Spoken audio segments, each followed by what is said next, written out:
Bentornati sul canale per questa nuova miniserie in cui andrò a esplorare le isole Baleari. In questa prima puntata vi mostrerò la bellissima città di Palma di Maiorca, tra castelli, tanto verde, edifici storici e strette vie. Ma non temete perché, come al solito, ci sarà modo di incontrare anche un bel po' di stranezze. Per chi non mi conoscesse, sono Elia, viaggio da quando ho 16 anni e da circa 3 anni faccio più o meno un viaggio al mese e quindi ho aperto questo canale su cui potete trovare video da ogni parte di mondo. Ora preparate la crema solare e se non lo siete già iscrivetevi al mio canale e attivate la campanellina per non perdervi tutte le mie prossime avventure. Carissimi, buongiorno da Maiorca. Ho sbloccato un'altra parte della Spagna e siamo qua per il compleanno di Telma e le sto facendo fare subito un bel trekking di prima mattina per non far sentire l'età che avanza. Bel posto, stiamo andando a uno dei castelli di Palma. Comunque fine aprile si sta bene, anche troppo caldo per i miei gusti. Mi fa ridere perché nel mese di aprile ho fatto veramente tante cose, a parte Milano, insomma, che ci vivo, però sono tornato a casa in Trentino per la Pasqua. Settimana prima sono stato in Bielorussia dove ho preso la neve. Adesso qua a Maiorca dove ci sono 25-30 gradi e si sta ultra bene. Un mese abbastanza movimentato, diciamo che non mi posso lamentare. La prima tappa è il Castello del Belvedere, costo d'entrata 4 euro. Ci troviamo poco fuori dal centro città. Questo è considerato un raro esempio di castello in stile gotico catalano a pianta circolare. È un peccato che da questa altezza non si noti tanto la forma, ma visto dall'alto è veramente bello. Vi consiglio di andare a vedere qualche foto su internet. Venne costruito nella prima metà del XIV secolo da Giacomo II, re di Maiorca. Data la sua posizione venne costruito con l'intento di essere un'importante costruzione militare e palazzo per i reali. Nel corso dei secoli venne usato sia come residenza ma anche come prigione. Oggi la costruzione rispecchia il progetto originale, fatta eccezione per le parti che nel XVII secolo vennero modificate e rese idonee per l'utilizzo dell'artiglieria.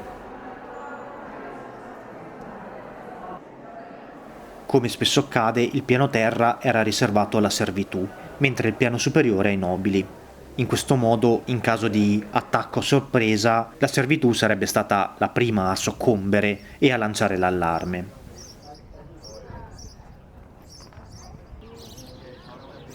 Comunque da qui si ha una bella vista su Palma e la sua baia.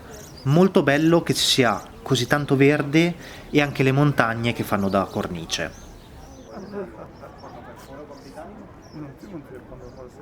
Interessante notare come il tetto piatto permettesse la raccolta dell'acqua piovana che veniva poi spostata nel pozzo.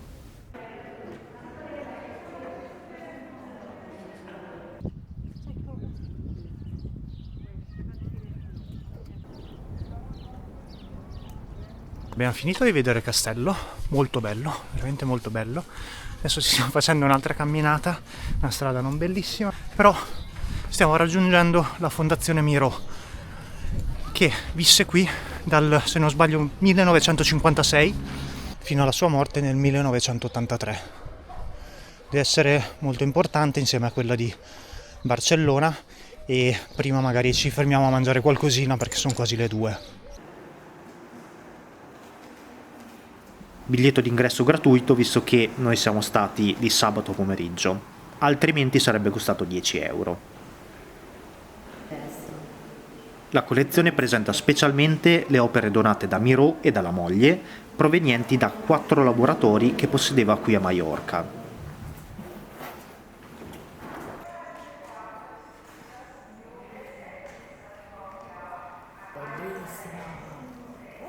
Le opere, le sculture, tutto molto bello, finché non si entra nel suo secondo studio dove c'è un gatto mummificato. La storia è abbastanza particolare e tragica. Prima di partire per un viaggio si è dimenticato il suo gatto nello studio e niente, mesi dopo l'ha ritrovato mummificato. E a quel punto cosa fai? Non lo conservi, il tuo gatto morto mummificato, e non lo appendi sulla parete? po' macabro.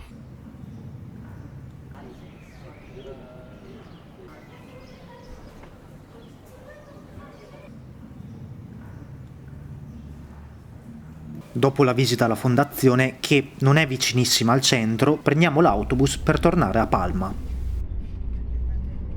Siamo arrivati in centro e stiamo cercando di raggiungere prima della chiusura i Bagni Arabi. Prima impressione del centro, carino, tanti vicoli stretti, tantissime chiese, molto affollato, tanti turisti, tanti negozi, anche se siamo a aprile. Palma di Maiorca ha circa 500.000 di abitanti, che la rendono l'8ª città spagnola, nonché capoluogo della comunità autonoma delle Baleari. Il fatto che sia molto importante e frequentata è testimoniata anche dagli arrivi nel suo aeroporto, che dopo Madrid e Barcellona è il più frequentato di Spagna. Più di metà popolazione dell'isola vive qui a Palma, isola che comunque ha anche molto altro da offrire.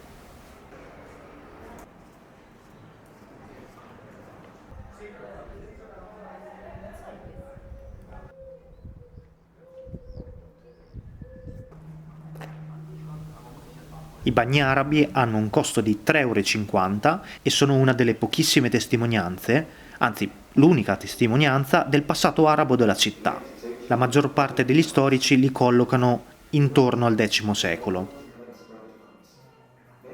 Maiorca fu sotto il dominio musulmano tra il 902 e il 1229. Da metà dell'anno 1000 la città passò da essere un piccolo centro urbano a una città fortificata con vari edifici importanti, proprio grazie ai musulmani. Dopo i bagni arabi, che sono veramente molto piccoli, continuiamo il giro per la città e passiamo per la cattedrale, che purtroppo troviamo chiusa. Questa viene chiamata anche la Seu ed è il monumento più famoso in città. Dopo ve lo farò vedere anche da lontano e capirete il motivo. È veramente imponente.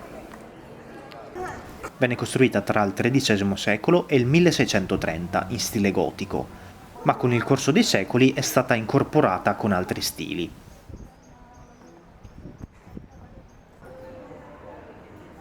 Dopo la conquista della città araba da parte di Giacomo I il Conquistatore, che era re d'Aragona e conte di Barcellona, questi ordinò la consacrazione dell'ex grande moschea. Fu così che la cattedrale venne costruita utilizzando parte del sito della moschea. E appunto, come dicevo prima, praticamente tutte le costruzioni di quel periodo oggi non esistono più.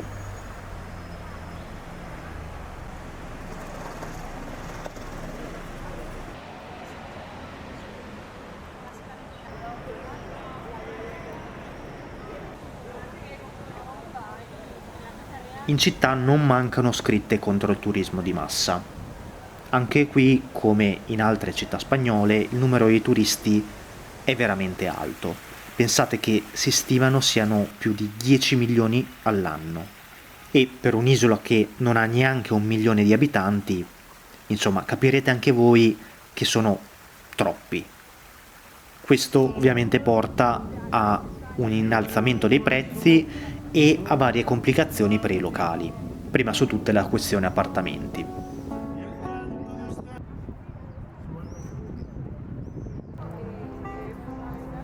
Detto questo, la città mi piace molto, è verde, ha tanti edifici storici e in questo periodo, nonostante ci sia gente, sicuramente è molto più vivibile rispetto all'estate. Ci godiamo il tramonto con vista sulla cattedrale e poi andiamo a provare un ristorante locale, un po' chic ma comunque a prezzo contenuto.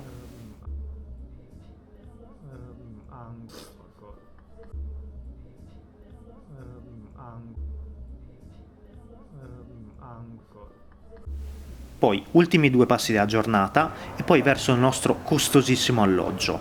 40 € a notte a testa per una camera senza finestre in un appartamento condiviso. Una follia.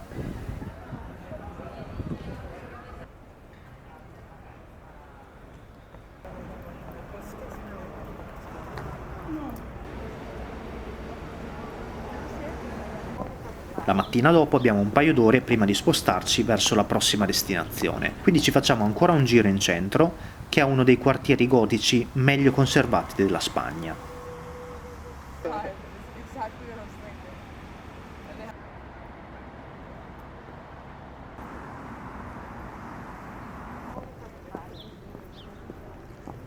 Devo dire che la città mi ha piacevolmente stupito, sinceramente non mi aspettavo fosse così carina e vivibile.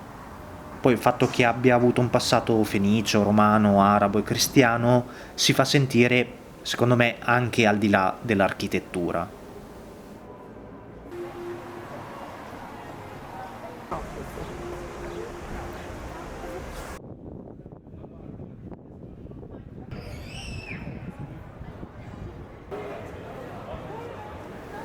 Siamo arrivati alla fine di questo video. Io vi ringrazio di essere rimasti fino a qui e vi chiedo di iscrivervi per non perdervi i miei prossimi episodi della serie e tutte le mie avventure in giro per il mondo. A presto!